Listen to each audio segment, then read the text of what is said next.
Welcome to the Alcohol-Free Revolution podcast. My name is James Lloyd. And I'm Steve Smith. We are both former professional drinkers turned qualified alcohol-free coaches. And we're here to inspire you to explore your best life alcohol-free. Whether you're sober curious, considering taking a break, or already loving life alcohol-free, this podcast is for you. Each week, we'll share ideas, tools, and conversations with the leading voices from within the alcohol-free space. And our goal is simple: to give you the confidence to try it for yourself with stories and strategies that show just how powerful pressing pause on the booze can be. I coach high achievers, leaders and entrepreneurs who want to reset and regain control of their relationship with alcohol. I focus on breaking down the neuroscience of drinking, because once you understand what's happening in your brain, everything changes. You can find out more about me at my website, alcoholfreecoach.com. Plus, we've recorded a special bonus episode where Steve interviews me about my journey and my work. Just search The Alcohol-Free Revolution, episode 9. And I work with high-performing dads, helping them show up more consistently at home and at work, and also in their training, by building resilience and unlocking their true potential through an alcohol-free life. I'm also a qualified USGA ultramarathon coach. You can hear about my story in a bonus episode and connect with me on Instagram at sober.illiant or at soberilliant.com. Before we dive in, a quick favour. Please hit follow or subscribe so you don't miss another episode. And if you enjoy it, give us a 5-star review. It really helps others who are sober curious find the show, and together we can grow the alcohol-free revolution. Thanks for listening. On with today's show.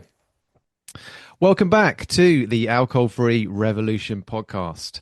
Today we welcome a very special guest, Mr. Andy Ramage. Andy's been a trailblazer in the alcohol-free space for well over a decade, inspiring tens of thousands of people to explore what an alcohol-free lifestyle can offer. He's appeared on the Chris Evans Show on Radio 2, as well as some of the biggest podcasts in the world, from Rich Roll to Rangan Chatterjee. So as you can imagine, it's a real honour for us to have Andy join us on the Alcohol-Free Revolution podcast today. As well as building his own coaching academy, which is where Steve and I first met, Andy also has a new Hollywood-backed documentary coming out next year. It's called Going Dry, and it's been over 2 years in the making. We'll definitely get into that a bit later on in the show. But for now, I'll stop talking. Andy, welcome to the Alcohol-Free Revolution podcast. Absolute delight. That was a good intro. I tell you, you're good at this. You are good at this. That was really impressive. We're trying. We're getting there slowly. Yeah, I'm delighted to be here. Anyway, thank you for having me. And it's wonderful work. And the Alcohol-Free Revolution, for me, even the name of this podcast is perfect. For those who aren't familiar with you, Andy, perhaps you can give us just a quick whistle-stop tour, of how you arrived at where you are now. Yeah, whistle-stop tour was a professional footballer. Got injured when I was 20. That ended that career. Was a loss a little bit and travelled the world. Found myself eventually back in London, aged 28. Fell into the world of commodities broking. My brother is a trader in those industries. And loved that industry, accelerated and excelled really quickly, fast-paced. It was electric, high risk, high reward, very much like sport in many ways.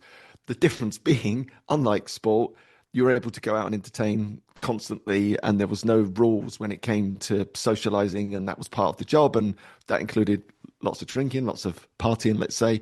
And without that sporting part of me still in play, put on weight, unfit, unhealthy, life had plateaued somewhat. And I sort of woke up mid to late 30s, having now achieved, I guess, that traditional yardstick of success in terms of monetary income and nice things. But something was missing. I couldn't put my finger on it. This was quite a long process. It was like a really slow epiphany, if you can have such a thing, of something's not quite right. Unfulfilled, mildly unhappy. None of that made sense, because in theory I should have been blissfully happy with where I'd got to in a stage of my life. And that caused some really powerful reflections. And one of them was to pick up a book that's on my bookshelf over there called Awaken the Giant Within, classic self-help by Anthony Robbins. And I read that book, and it was a game changer for me. Absolute game changer. There was two things that stood out in that book. One was a quote by effectively the great Stoics from 2,000 years ago. It's not events that shape our lives, but our beliefs about them. That was just like fireworks going off inside my mind. For the first time ever, I realized actually It's not the things that are happening to us all around in terms of our environment and these events. We actually get to dictate how we feel about those by training our beliefs. And Epictetus went on to tell us that you've only got control over one thing and one thing only, and that's your beliefs. Game changer in every domain. And using that wisdom, I then found the other thing in the book. You mentioned a guy called John Grinder. John Grinder is the co-founder of NLP, which is a coaching approach, who trained Anthony Robbins. And I just thought, imagine if I could train with this guy, the guy that trained Anthony Robbins, thinking I'm definitely going to have to fly to LA and it's going to cost hundreds of thousands of pounds. Googled around, next course, Croydon. Nothing against Croydon, but it was the last place on earth I thought I'm going to find this guy, right? So I was like, that's meant to be. Turned up, I had no idea what it was. It happened to be an executive coach training course, effectively. I had no interest in becoming a coach. That wasn't on my radar. I just wanted to learn how my brain worked. Did that training. It was just rocket fuel. It was absolutely game-changing wisdom, insight that then I just picked up, again, with no intention of becoming a coach, and applied to myself and applied to my business, and everything started to change. And one of those big changes was that I reflected upon my relationship with alcohol and realized, even though I was what I would deem a middle lane drinker, average drinker, was I drinking too much? Absolutely, but who isn't? Look around you. And that reflection was, I don't think it's serving me anymore in the way that it did maybe in my younger years. What would happen if I removed it? And would that help me in terms of optimal performance? Which I did. Found it really difficult in a world that's awash with alcohol and the social pressure to be a broker and entertain and whatnot. But by removing it, it was just, again, this cascade of incredible wins, more time, more energy. Panic attacks that I'd been experiencing vanished, lost 3 stone in weight. Business ended up growing 7 times bigger in half the time. It was just like, this is magic. Like, it felt like a superpower. It felt like, literally the alcohol-free advantage, whatever you want to call it. It was like a revolution to me, right? In terms of the name of the podcast, that's how it felt. So I thought, I've got to share that. There must be loads of people, a little bit like me, not in that addicted space, not in the recovery space, just drinking a bit too much. Turns out there's 2 billion people in that space. So there's quite a few. And then just started to share that message in a little bit, really got behind that because I thought, imagine I can find my meaning and purpose by helping others overcome that obstacle that is to take a break from alcohol. And that just led to all these wonderful things happening in my life. What has led me really all the way around to this lovely podcast now and having this conversation with you guys. I mean, yeah, certainly. That's where myself and James obviously came across you, and when we trained with you to become coaches. So, yeah, going forward, helping tens of thousands, if not hundreds of thousands of people to change their relationship with alcohol across the world. Yeah, and that for me has been magic. And this is all part of it, right? This is that vicarious, like the mycelium network, like the mushrooms, how they speak to all the trees and all the plants in the forest. That's how I believe this is. This is mycelium network. I get a really vicarious joy from now obviously training coaches and then seeing you guys and the girls go out into the world and do their thing, like this podcast, right? So that magnifies that reach. I'm just one person, but now we're hundreds out in the world doing our thing, be it podcasts, writing books, being present on social media, standing on stages. And collectively, that reach is into the hundreds of thousands, if not millions now, I think, between us, between this group here. Like, what a gift that is. And what we've all seen over the last few years is this dramatic transformation in the world's relationship with alcohol is really starting to happen. It's taken, of the decade or more that I've been involved, the first 5-6 years were the fallow years. No one really cared.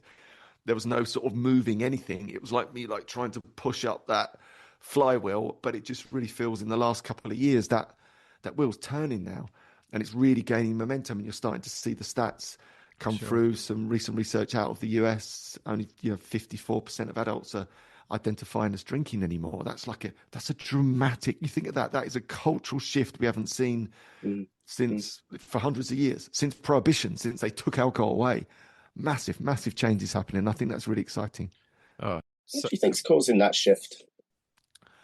I think it's awareness. It's always been awareness, right? People have been largely unaware of what alcohol is and what it's all about in people's lives. And we've been smashed by trillions and trillions and trillions of dollars of advertising. We still are, from the day we're born. And also, I think then, as children, you grow up and your role models are all drinking, and it's just part of every celebration, commiseration. It's all around you. So it's almost like this natural pathway into alcohol. And then we're continually told and reaffirmed the messaging that it's cool, it's sexy, it's fun, this is what everyone does. I think that's changing. I think that ability to almost mask and hide some of the negatives of alcohol are slowly leaking out. There's many more stories in the press now about the harms of alcohol. I mean, it's a group 1 carcinogen. At the end of the day, it's cancer causing, same as smoking. It's the same bracket as asbestos, smoking, radiation. Radiation. Yeah. People are by and large unaware. For example, I know this for a fact, and we were over in Ireland recently. Only about 1 in 5 women are even aware that there's a direct relationship between alcohol and breast cancer, for example. That can't be right. We've known about alcohol and cancer since 1988. Now, so why are we not finding that out? It's classic big business.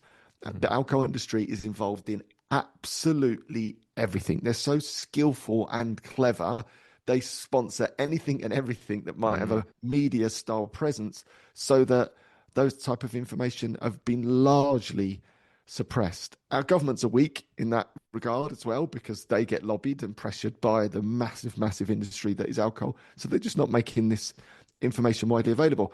But it's starting to leak out, right? And it's reached that place of the genie's out the bottle. It's never going back in. And that's why I'm hopeful for the documentary as well. Really, what is that? It's just a big awareness raiser. So people can make their own grown-up choices. That's what I'm about. It's not anti. It's not like stop alcohol. It's like, actually, no, alcohol is always going to be a part of our society, but let people have all the information they need and let them make grown-up choices. And whether that's to drink, good on them, or not, good on them. And we're getting there. That's the exciting thing. We're really starting to get to that place. And also, the younger generation are just not drinking like we did. Nope. They're not aspiring to it in the way that we did. They're not looking up at their parents going, oh, I want to get messy drunk and slur my words, or, do something silly. They're embarrassed by it. And I think that might have something to do with social media. We didn't grow up with a phone. All our messy things, silly things that we did as younger people under the influence of alcohol, no one ever knew about except our immediate circle of friends. Whereas now you can imagine someone's got and everyone's got a phone, right? And they record that. You go to school the next day. It's not just your classmates that know about it. It's like the thousands of followers that you've got. Everyone in your locality will see you doing something that maybe you shouldn't be doing. So I think that's had this like weird, almost, suppression of kids maybe getting drunk and getting messy.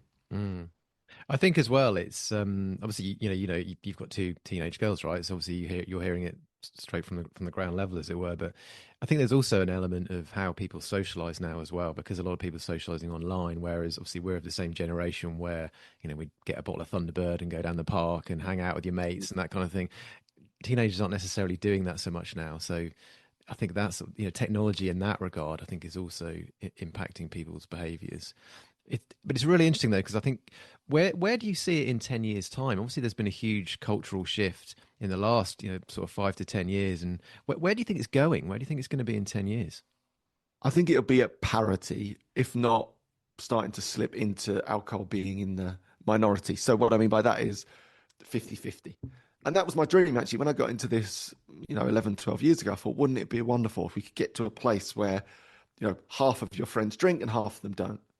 Or you go out to dinner and there's 4 people at the dinner table and 2 are drinking, 2 are not. And I think we're not far off that already, which is incredible. Yeah, I've seen that. Definitely, I've been out. It's been like that. Whereas, wind back the clock 10 years, that just wasn't a thing. If you turned up and you weren't drinking, the whole table were like, what? What do you mean you're not drinking? Have you got the cart? No. Are you pregnant? No. What do you mean you're not drinking? Like, people just couldn't even understand it. So you've seen that cultural shift. I think it will then start to tip the scales in the inverse. I think people who drink will be in the minority. I think it'll end up something like smoking, in the sense that people always do it and it'll always be available, but people will do it a lot less frequently, and there'll be a lot more people that are choosing to not drink. And I think that's having that impact on the way that we socialize. You see it in the city. There's so many more gamified style establishments now. So it's not just there's a bar, there's a pub. It's actually, ping pong, or it's like mini golf, or it's like they're having to gamify these things to bring people in, because actually a big chunk of people there just don't want to sit around and drink. They want to do something. And I know as an alcohol-free person, I don't want to just sit around and just be with a load of people for 6 hours and drink. But if there's an option to do F1 or, ping pong or golf or whatever it might be, it keeps like the buzz alive and the fun alive for that bit longer. So yeah, you're starting to see that. So yeah, long term, I think it goes the other way. I think drinking will be in the minority, which will be an incredible thing. It seems to me quite a shift from, big business kind of pushing the drinking as being part of a work culture, really, that kind of entertaining clients, drinking heavily, it was always kind of expected. It's certainly in my previous job, it was always expected. Is that something, when you were in the broker business, is that something that was very evident at the time? And do you see that shifting? Completely. And I've told the story before, but it's a true one. When I was about a month into going alcohol free, I was quite vocal about it because the lads around the desk in particular were like, you're never going to do it, basically. Never in a million years. Because I was that larger than life character that was always out and that always involved alcohol. So to them, it was like, what? No way. There's no way you'll ever last a month, knowing that I'm going to be out with clients and whatnot. So it's quite a vocal thing in the office, if you know what I mean. And then I did it. And I started to look different and feel different. And people really noticed. And the big boss, like my hero, my mentor at the time, was really clear. He was like, well, if you continue to do this, i.e. not drink, I think you're going to be finished. I don't think people are going to want to go out with a broker that doesn't drink. Now, he would quite happily quaff 2 bottles of wine every lunchtime. And, the sort of hollow legs kind of character that would then come back into the office and function till 5, 6 o'clock at night, which on the face of it is completely nuts when you actually take a step back from that. But so I can understand his map of the world. He couldn't get it, right? That's how he built this really mega successful business. So for someone to almost go against the grain and say, no, who a moment ago was like almost his little prodigy, I think created a lot of confusion. And that was hard, right? It was hard to hear that for me because there was my hero saying, you got to keep drinking. But I was like, it's just not serving me. Like, why do I have to keep drinking? And luckily, I just got a glimpse at that, 28-day stage of the power of this thing. I really started to feel better. I'd slept better. Just, I could feel my mental health was so much better. The anxiety had gone. The panic attacks had vanished. I was like, no, I'm onto something here. I don't care that he's saying that. You can stick your job effectively. I'm going to stay on this adventure. So, and that has changed a lot, right? Because again, 10 years ago, there was no alcohol-free alternatives. So even taking clients out wasn't like I could have, Lucky Sane or they've got an alcohol-free select. There wasn't anything. No. So you either had to stand there with a Coca-Cola or a sparkling water, which was like a almost a siren going off in the pub, like whoop, whoop. He's not drinking, it was like, look at this guy. Warm, dusty bottle of Caliber. Oh, yeah, yes. God. Thank God it's changed. It's changed so much for the better. I think Caliber put back the alcohol-free industry by about 20 years. Oh. And I'm not joking. I actually think it did. I think Beck's Blue wasn't much better. No. And it was like a real effort, wasn't it? And they did a rubbish job of it. It tasted terrible. The whole world absolutely slaughtered it. And then everyone went, well, we'll park that. And then it took about 10 years, 10, 15 years for us to recover from that, I think, ironically. But yeah, just to summarize that point, I think it has changed a lot, though. There's a lot more paddle. I'm seeing this now. A lot of the big brokerages are just hiring out paddle courts, and their brokers are taking clients to paddle. I was taking them to Barry's boot camps and surfing and yoga, because actually there's other ways to connect that doesn't involve just standing in the pub. And the truth is that's just lazy. Take a client, let's go to the pub. Oh, brilliant, right? Anyone can do that. It's easy. It's obvious. Go to Barry's, go to yoga, go surfing. Requires a bit more effort, and you get a different kind of relationship. So, yeah, for me, it actually ended up being the best thing for my business that I wasn't drinking in the end, which is the great irony. Yeah. It's crazy how much you hear still people who are generally concerned about what their friends are going to say and, am I going to get laughed at and all that kind of thing. And I think as this movement gathers momentum and gathers pace, and you start to realize that actually there's loads of people are doing this. And one of the big revelations of training with you to become a coach, and I'm still sure Steve will echo this as well, is it was the first time that I'd actually really met a lot of other people who are alcohol free, because obviously your coaching is not just limited to alcohol free, Andy, but people naturally gravitate to you because you've been speaking so publicly about it for such a long time. And and that's obviously, I heard you, I think, on Rangan Chatterjee, which I think where Steve was as well. And I was like, oh, that guy's absolutely speaking my language. So, I joined the coaching program really on blind faith. And I just met all these other people who had the same experience that I did. And that to me at the time, that was an absolute revelation, because I thought, this is just me. I'm going through some kind of like midlife crisis. And it's me that doesn't have an off switch. I'm the only one, who can't control my drinking. And I met all of these people who were drinking same as me, moderate amounts, not kind of, alcohol dependent levels, but sort of 40, 50 units a week, that kind of thing. And all of a sudden I was with 30 people who had exactly the same story, and still now, a year and a half on since we did the training, we're all still part of the same WhatsApp group. We still speak all the time. We still, support each other's coaching, and it's not all alcohol free coaching. People are doing various different things, but being exposed to, like-minded people. And I really felt like I found my tribe, and that gave me so much confidence and so much, it was just an absolute revelation. And to anyone who's, thinking about this, has that itch about, is alcohol serving me, or even interested in coaching, I would just urge anyone to engage with you and learn more about coaching, because it was an absolute game changer for me. It was I'm sure, and I know Steve will echo that. Yeah, and I think what this is as well, the alcohol gives us an excuse to get in the room. I think that's what happens. It gives us an excuse to reflect upon our life and go, actually, like, let's challenge some of these long-term beliefs, maybe long-term beliefs that you've had around alcohol. And then when you go through that process, it's the same process to analyze everything in your life. Where's the meaning and purpose coming from? Is this the career that I want to spend time in? You've got that momentum starts to come through. You've got that energy start to come through.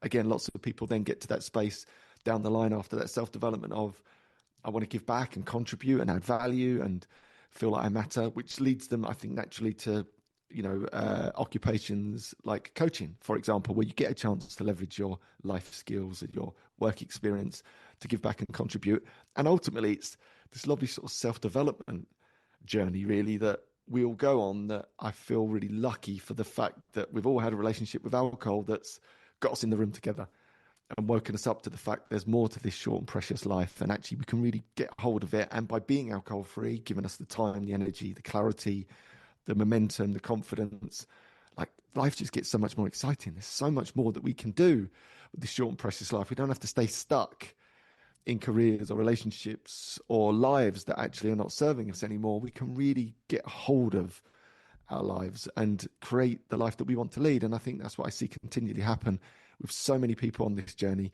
And that's just a wonderful gift to be a part of that, to see people blossom and then connect. And as you said, we find our tribe, right? Because you realize actually there's a big group of people that are going through something similar, that have those shared values, that want to add value, want to contribute, want to step a little bit out of the mainstream, don't need to follow the crowd anymore, and to have that tribe come together in a space and place. Like you said, you're still connected. I've got groups that I trained from 10 years ago that are still together, literally climbing mountains together. I mean, how cool is that? It's amazing. And, yeah, and that's one of the nice things. I've been doing this for so long now. I get to see those big journeys, as well as the new people coming into our world, but those that have been in it for a long while, and see their journeys unfold. It's a real gift. No, I was just going to say, just adding on that point, really. I mean, I've worked with people, recently, who really all they need is somebody just to hold their hand and sort of say, you can go alcohol free. It's really not as hard as you think it is. They almost just need permission. They need somebody just to say, look, yeah, loads of people are doing this. It's brilliant, because it's so isolating when you sort of think that it's just me that can't stop after one and all this kind of thing. And it's just not like that. And there's this whole world out there, and that's one of the things I've always gravitated to you, because you're such a beacon of positivity about alcohol free. And I think one of the things I wanted to ask you about was dry January, because I think there's so much focus on restriction and what you're losing, and you're depriving yourself of something, whereas going alcohol free is just not like that. It's about all of the gains and all of the benefits that outweigh. There aren't any. You're not losing anything, but what you're gaining is this absolute shopping list as long as your arm of benefits. And I referenced dry January there, and I've spoken about it on the pod in the past. I'm not personally a big fan of dry January. I think it's great that people take a break, and anything that encourages people to do that is brilliant. But the mindset is all wrong. It's still all about, okay, I'm going to lock myself away for a month. I'm not going to go out. I'm going to restrict myself. And the mindset piece is just so important. And I think that is where coaching makes such a big difference, because it's about helping people focus on, look how great your sleep is. Look how much energy you've got. Look how much focus you've got. Forget about that, you can't sit at a pub and do nothing for 6 hours. You're not losing anything, but all of this stuff that you're gaining. And I think when you refocus and you change that mindset, it makes such an enormous difference. And I think that's where we're missing the boat. We're off the mark a little bit with things like dry January. I totally agree. And I've always said that about dry Jan, but as you rightly say, a break is still great. But if it's done with the wrong mindset, then actually I don't think it helps. My mind was very much, I'm going to do a dry Jan, and what that will do, that will give me an excuse to get absolutely battered through December. It was like, right, and you see so many people do it, and I'd be completely destroyed by like a shell of a man. I remember like Christmas days, and that just getting like in survival mode when I should have been like thriving, young children opening presents, and I'm not present. I'm like hanging from all the weeks that were leading up to it, and all the socializing and all the events. So I would wear it as that sort of rusty, worn out medal to say, oh, I've done a month off, and now that means I can basically spend the next 11 months getting on it in many ways without restriction, because I can take a month off. Complete the wrong mindset. And that whole mindset of just focusing on, well, what am I missing out on? It's going to be a rubbish month. I'm going to lock myself away. So like, if you think about the psychology of that, that's just training your brain to say, my life's rubbish without alcohol. And I think that's a trap that people can fall into. Whereas, as you just brilliantly described, my approach has always been the opposite of that. It's like, focus on the wins. What are the benefits? What are you gaining? Not what you're losing. It's a bit like driving a car around a racetrack. They'll always tell you, you've got to focus on where you want to go. If you look at the wall, you're going to hit the wall. You've got to focus on where you want to go. So it's that switching your focus up to what are the wins, what are the benefits. I'm sleeping better, more time, more energy. I've lost some weight. Relationships are better, more consistent in the way that I'm showing up at work. My mental health is better. Like, as you said, we end up with this big, massive list of wins that maybe you've never seen before. And I think if you bring that mindset to it, it's a game changer, because then you actually get the real win, which is to realize that actually maybe for you, removing alcohol for a period of time, or for a longer period of time, is the gateway to optimal performance. It's what you've been looking for all these years. You just didn't realize you are trying to find it in alcohol, but what you really wanted was always in alcohol free. So any inspirational ideas such as this podcast, challenges throughout the year, breaks outside of dry Jan, I think are really, really important. And actually I noticed that, like, even through my time in this space, there's always a spike in Jan, but it's pretty consistent throughout the whole year. People are coming to take a break throughout the whole year. Of course, there are these spike moments in Jans and Octobers and Julys, if you're in Australasia and whatnot. But people are pretty much consistently coming to this challenge. And I think that's the best way to do it. Like, say, if you could pick one month a year and it didn't matter, I wouldn't pick dry Jan. I'd pick a different month of the year to have that real lived experience of life without alcohol when no one else appears to be doing it, so you can get all the real rewards. It's also a really dull month of the year to even, everything's not on your side. You're sitting in, it's probably either snowing or drizzling outside. It's miserable. And so I think giving yourself the opportunity to take that break other times in the year, in the summer, and, and that length of time. So you take that sort of 60 or 90 day break, it gives you a lot more data to kind of see how you can behave or how you can make those choices to go to events without alcohol, whether it's a summer barbecue or that first holiday. And I think just building up that resilience over the sort of 60, 90 day, would you say, gives you a better data point, really? Yeah, and that's a brilliant point. I think, a lot of people will come to this challenge or decide to take a break and look at their diary, right? It's the first thing that people do. And they go, can't do it. I've got the 40th, I've got the 50th, I've got the wedding, I've got the work due, whatever it is. And basically our diaries are literally always littered with those things, right? Because they're going on all the time for most of us. At some point, if you're thinking of taking, say, a 90-day break, you're going to bump into some big form of social occasion. But actually, I would argue they are the reason to take your break. They're the best rewards on your alcohol-free adventure. When you do the first wedding, alcohol-free, like the power that comes from that, the confidence that comes from that is huge. 100%. When you do the work or, the big birthday and you don't drink, or the holiday and you don't drink, and you have this completely different lived experience, I would argue they're some of the best moments, as opposed to, like, again, you've just mentioned, trying to do it all in January, nothing's on, and then go, oh, life was rubbish and the weather's rubbish and all those things. Actually extend, and that's why I like people, if they're going to take a break, to take a 90-day break as opposed to a month, because I think in a 90-day break you have to, deal with all those life social challenges and whatnot. And out the other side of that, I think, is the most alcohol-free confidence, because once you've done a few of those things, it's like, well, I'm sort of bulletproof now. I've done the wedding, done the big leaving do, done a bereavement. These are massive challenges that come along for people at times that are traditionally associated with alcohol. And I felt strong through that process. I felt happier and healthier through those challenges. I've kept up my momentum. I look better, feel better. Like, they're the big wins that keep people motivated to stay on this adventure, I think. I worked with somebody last year who basically started with me in the last week of November and went straight into Christmas and absolutely killed it. And she came out the other side in January, and like you say, she was absolutely bulletproof. I mean, once you've done a Christmas as your first month, I mean, I had so much respect for her. I thought that's an absolute Jedi move. I thought, everyone's going to be doing it in January, and it's still not easy in January, but she took it on last week in November, and I just thought, you are inspirational, and she just killed it. She absolutely killed it. And that's the point. Out the other side of that, all that confidence, all that courage, all that resilience, and then it's easy. Totally. Yeah, totally. Yeah. How's the academy moved on for you over the years? So obviously you've trained hundreds, if not thousands, of coaches. Where do you see that going now?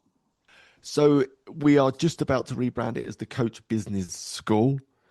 So really leaning into helping coaches become much more professional in terms of turning this into a full part-time career.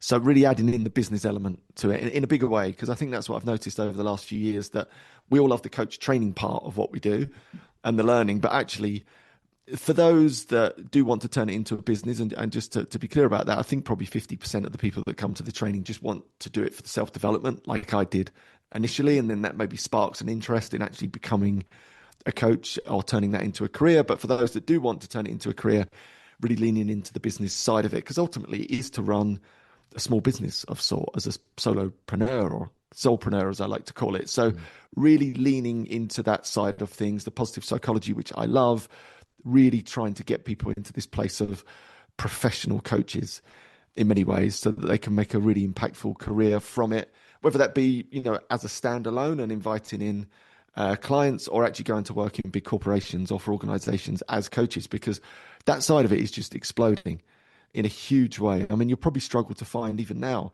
most medium to large size businesses that don't have some form of coaching at some level, be it, one-to-one coaching for C-suite, or coaches coming in to run teaching and training in workshops. So that side of it's really exciting for me, because having had, the best part of 12 years in the entrepreneurial world of business, as well as running on my brokerages before that, it's that nice combination of things that I can do now, not only the skills of a coach, but also the business side of it. But the wrap around that is them really trying to encourage our coaches to live the learning. And you guys are great examples of that, to take all the knowledge on board and then go and apply it to yourself first and foremost. Like, I have this thing, if you've done all your coach training and you're still a grump and not being a very nice person, then you clearly weren't showing up properly or living the learning. You need to go back and do the learning, right? Because I really believe if you do that learning, it changes you as a person for the positives. You understand how your brain works, and you're going to show up and shine a new message, contribute more to this short and precious life. So I really want to develop it out as this collective that's moving the needle in the world and adding tons of value, like I mentioned, so we can vicariously sort of celebrate in each other's wins and believe that we're part of something that's making a real difference to the world, which it is, which is pretty cool. So yeah, that's where we're off with the Coach Business School. So when does the next cohort start? October. So there's one in October, which is not too far away, depending on when this airs, which would be great. And I'm still heavily involved. I mean, that's one of the important parts of it for me, that I pretty much do all of the delivery, which is really important to me. Yeah, and that is, and I get to build the relationships, and you get to learn from someone that's actually doing it. Whereas, I have found this, and I've done lots of training you're not in the room with the person you want to be in the room with. You're in the room with the trainer's trainer, almost delivering a curriculum. I just don't think there's much or as much value in that. So that's important to me. And with the documentary coming out in spring next year, I don't know what that's going to mean. Like, we've also signed with a big Hollywood production company, which is cool, to potentially create so that's not for the documentary. This is a new show, effectively, in the world of alcohol free. So that's being bounced around at the moment. That could lead to me being actually involved in that as the host, to create a pilot to put out on some of the US TV channels, which could be really interesting. It might fizzle out and end up going nowhere, but these type of things might happen, which the reason I make that point is it might mean that I can't do as much of the delivery and the coaching. So I'm enjoying, committed to it now. I'm definitely committed to it in October. And then we'll see what adventures await. So you touched on the documentary there. So tell us a little bit more about the documentary, because I absolutely cannot wait to see this. And the first thing I want to know is, am I in it, or am I on the cutting room floor somewhere in Hollywood? Oh, I don't. I think you might get a fleeting glimpse. It's going to be like, "There's me." Oh, he's gone. My agent will be happy then. Yeah. Yeah, I think you might have made it. We'll have to wait and see. There's quite a few people who are like, "Am I in it?" I'm like, "Well, I don't know. It's not up to me." But I think you might do. I think you've got a strong presence. You've got a strong chance of getting in there, James. We'll have to wait and see. Good man. But yeah, the documentary that came about, again, like all of these life adventures just unfold. A documentary maker called John Hyatt got in touch with me. He just made a documentary called Screened Out, which is about phone usage and our children, which was a really big documentary. It ended up in Congress in the US. One of the TDs over there, Jamie Raskin, brought it to Congress to show all of Congress. That then kickstarted a whole fund that's raised, I think, about $60 million to actually go out and research what our phones are doing to our children, right? So it's had real big impact. John was making a new documentary all about health and well-being, gone literally around the world to interview the likes of Peter Attia, like the real big names in the world of health and well-being. None of them mentioned alcohol. None of them. So John got onto my stuff, and seen what I was doing, and was like, hold on, why is no one talking about alcohol? This doesn't make any sense. We're talking about health and well-being. I'm talking about, to all the big movers and shakers. They're not talking about it. Can you come and talk about it?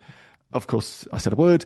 And then we had a bit of a, backwards and forwards conversation where in the end, I just said, I think there's this opportunity for a documentary exclusively about alcohol free, because no one's doing it. No one's talking about it. Why is that? And John was like, straight back, you're absolutely right. Let me get this documentary done and then we'll step into it. And that was 2 years ago. And we sort of haven't looked back since. We've been filming on and off for the last couple of years. Pretty much the filming's done now. We took 6 participants, average drinkers. I coached them through the process of taking a 60 to 90 day break from alcohol. We've got all their stats, from wearables to blood samples to scans. And then we're going to showcase that. So that real lived experience of average drinkers taking a break. What are the results that they get? Will they make it? As well as then spinning out into all the great research, lifting some of the rocks around some of the, let's just say, dubious research that's put out into the world, as well as some deliberate tactics to delude and, misguide. So that combined creates this really nice energy of a documentary where you're going to have the lived experience of people taking. Cool. Fantastic. So you touched upon it earlier on, and just for anyone who's not familiar with the term middle lane drinking, and obviously you talked about normal drinkers there as well. What's your view in terms of, I think a lot of people sort of think, well, why would I stop drinking unless I had to, unless I had a problem? That's quite a big thing. I think that Steve and I certainly talk about as well, is trying to empower people to look that you don't have to be, quote unquote, an alcoholic to take a break. What's your view on that in terms of, what, obviously a lot of people are familiar with some of the health benefits, but particularly on the performance side. And I know you work with a lot of professional athletes and elite performers in business. What do you think people are leaving on the table there? Just by having a couple of glasses of wine with dinner. Could you talk a little bit more about middle lane drinking? Yeah, so middle lane drinking is that average drinker, someone that might drink a couple here or there in the week, occasionally a couple more at the weekend, the odd binge. And everything in between. Basically, the middle lane is sandwiched between those that are completely abstinent and those that would classify as being addicted. everyone in the middle is in the middle lane. And of course, there's a gradient to that. But I think for me, and a lot of people say this to me, I don't really drink that much, so why would I bother? For me, it's like, why wouldn't you just try, run that experiment? How do you know? How do you know what you're leaving on the table unless you have that lived experience? And it might be that actually there's a marginal gain in terms of your sleep, which produces a marginal gain in terms of your productivity. I mean, there's tons of science behind that, that just improves your mental health a little bit, that gets you more results in the workplace. Or it might mean you're just a little bit less grumpy than you think you actually are. I mean, so many people have created a persona out of the fact that they're constantly tired and a bit short-tempered because alcohol's constantly in their world. And if you look at the research, what we know is newer research that's coming out, even one or two, so two drinks, right? Like that's just like peanuts, isn't it? People will still get in their car on the back of that. One or two drinks can take up to 2 to 5 days for our body to recover from. So you might not get those obvious hangover symptoms 5 days later, but your body's still recovering and your mind's still recovering from it. So even the really moderate style drinkers that are like, well, I only have, one or two drinks, a glass of wine with a meal during the week, and then at the weekend, I have a couple of glasses of wine type of thing. If you run those maths and it's taking, say, 4 days for your body to fully recover, that's 8 days. You've only got 7 in a week. And then you repeat that process, you're never, ever out of that underperformance that is caused by alcohol. And I'm talking about someone who's really, really moderate there. Like if you're that standard kind of, let's just say, UK drinker that's probably going to have 3, 4 or more, you can imagine that those dates get longer. So most people, I would argue, that drink are never out of that shadow of alcohol. So they'll never know. And most people also start drinking in their teens and never ever stop. Never stop. Just keep going to the day they die, more or less. So you'll never know. So my approach to that is, why wouldn't you just give it a go?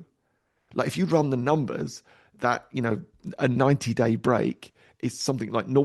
Whatever it is of a drinking career. If you think a drinking career is like, 20 to 80, why just wouldn't you run that test and just see? Just see, does it have any impact? And if you can run that test and get out the other side of it and really genuinely focus on the wins and say, no, didn't get anything from it, made no difference, brilliant.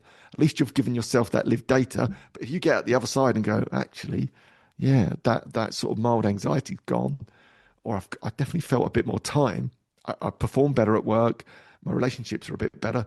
What a win. What an absolute win to figure that out. So yeah, my advice is it doesn't matter where you are. If you're in that middle lane, no matter where you are on that spectrum, from very, very moderate to heavy, why wouldn't you take a break just to find out? I think a lot of businesses as well are missing a trick with this, because I see, virtually every company in the world will champion their mental health initiatives for their workforce, which is obviously a fantastic thing and very important.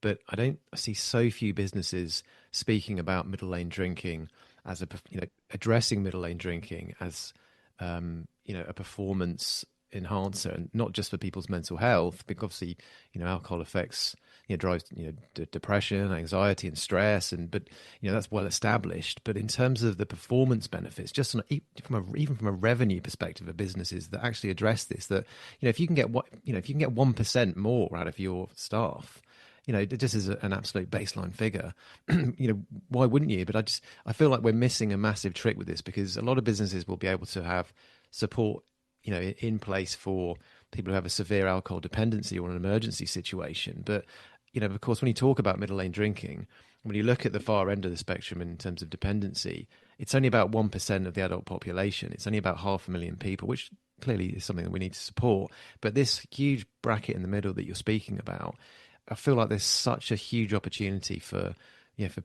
companies on a personal level, but also just in terms of on a revenue level, giving people the opportunity to examine their drinking. It's not about telling people you can't drink, you shouldn't drink. But you referenced it earlier there in terms of younger people, and some of the numbers are a little bit woolly, but it's thought to be around 40% of people under 25 don't drink anymore. So on the flip side of the coin, it's people of our generation who are in perhaps their 40s or 50s that are doing the lion's share of the drinking. And a lot of the time, these are the people that are in the senior positions who are making the decisions. And I feel there's such an opportunity there for businesses to really embrace, giving people the opportunity to learn more about, okay, what would going alcohol free or taking a break from alcohol look like? What do you think? Yeah, I totally agree. And like, if you run a business, the worst thing you could possibly ever do for your business is take all your staff out and ply them with drink. Yeah. Yeah. Like, what's performance going to be like the next day? It's going to be Mm. absolutely decimated. So I always joke and say, like, a lot of these drinks nights, they're like $1 million drinks nights in terms of their cost to the company.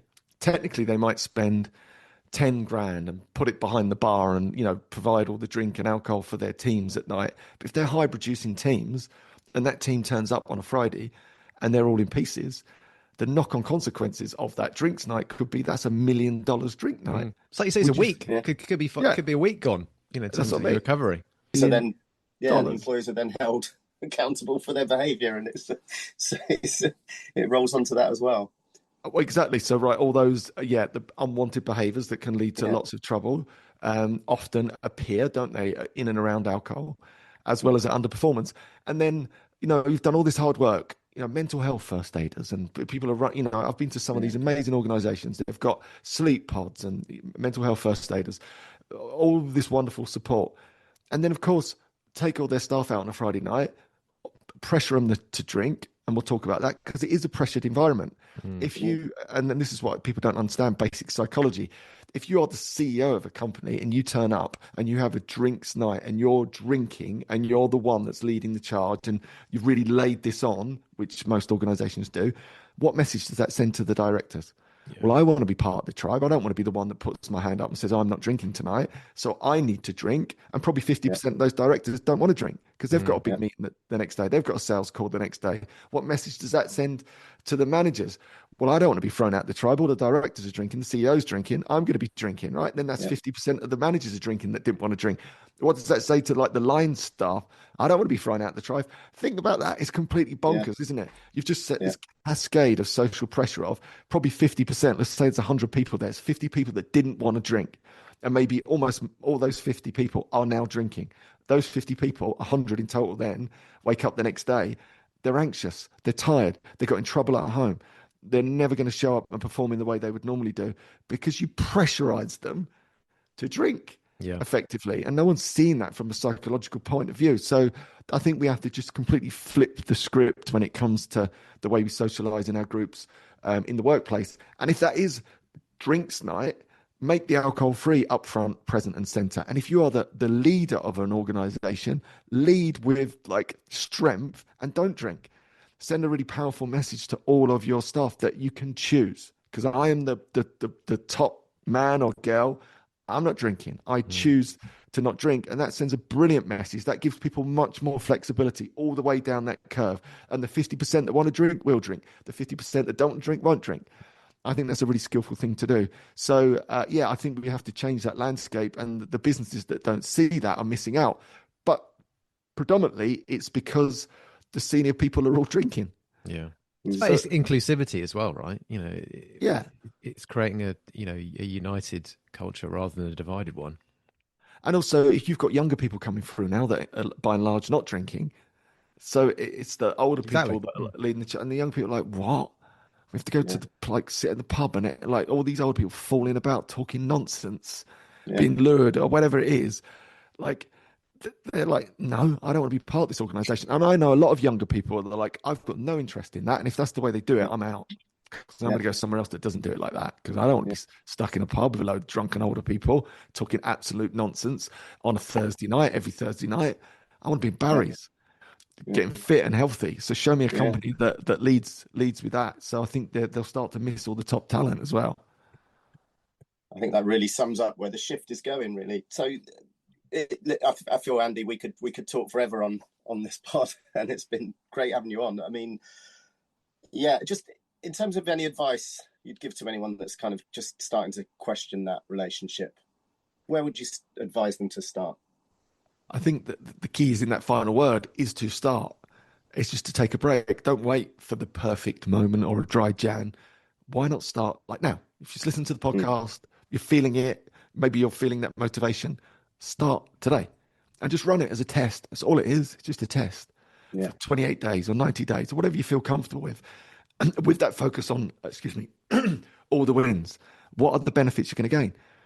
And just run it. Literally start it now. Don't worry about looking at the diary because there's always going to be things on. tell yourself it's a challenge, commit to that month or whatever it might be. Tell your friends, tell your colleagues, I'm just doing a month. I'm running it as an experiment. So they know that they're going to get their drinking buddy back at the end of that experiment. And then be really curious. Be really curious. Check your stats. You've probably got a watch that's full of stats. What does your sleep look like? What does your heart rate variability look like? Look at your weight, your skin, your mental well-being. Are you less anxious and more peaceful? Are you getting more stuff done? Are you making more sales calls? Is it the best month you've ever had in terms of the workplace? Are your relationships starting to blossom? Like, look for all of those wins. And then at the end of it, just sit down and reflect. What did that give you? And it might be that actually you realize something powerful. You can skillfully use that. And it might be that you just skillfully use a break from alcohol because you've got a big sales target coming up because you know you perform better, or you lost some weight and you've got the wedding coming up. So you know you can take a break from alcohol and optimize your physique. Or it might be that you loved it so much. Why wouldn't you do another month and another month? And then you'll end up with us on the fun side of the island for a much longer adventure. Great advice. Awesome. That's absolutely fantastic. Isn't it? Yeah, like Steve said, we could speak to you for hours, and we're so glad that you've come on and joined us. Where can people find out a bit more about you, Andy? So if you go to andyramage.com, probably the best place to go, and on the socials, Andy Ramage Official, but andyramage.com. And if you're interested in watching that movie trailer as mentioned, goingdrymovie.com. The new coach website as well is coachbusiness.school. So not .com, .school, coachbusiness.school. Awesome. We'll drop all of that in the show notes as well so that anyone can reflect to it and pick it up. Andy, it's been amazing. And thank you for giving up your time and coming to speak to us today. We can't wait to see the movie. We can't wait to see the documentary. We can't wait to it all next year. And it's exciting times ahead. So thank you very much. Yeah, and back at you, lads. Brilliant work. I'm loving the podcast. I can't wait to promote it and share it with as many people as possible. And this is wonderful work, right? This is what it's all about, inspiring people, having these great conversations, and hopefully that in itself will be enough to bring a few more on the fun side of the island with us. Come join us. Brilliant. Exactly. Thank you so much, Andy. We'll speak to you real soon. Thanks very much.